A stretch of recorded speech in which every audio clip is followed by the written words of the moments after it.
Defense Chief Secretary Teodoro, hinamon ng China na maglabas ng pruweba hinggil sa pagkakalat ng Pilipinas sa Ayungin Shoal. Para sa buong detalye ng balitang yan, nagbabalik si Allen Ibanez. Kung may accusation sila, prebahan nila. Bakit lahat ng accusation nila ayaw nilang prebahan nun? Ito ang hamon ni Defense Secretary Gilberto Teodoro Jr. sa China matapos akusa ng Pilipinas na nagdudumi sa bahagi ng Ayungin Shoal sa West Philippine Sea.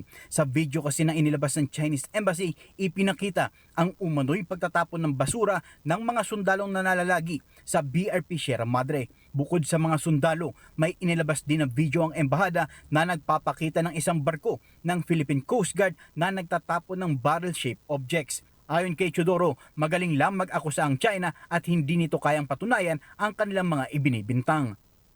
I really don't know what video they're pushing. I mean, sino bang mahilig mag-fake? Sino bang mahilig kumopya?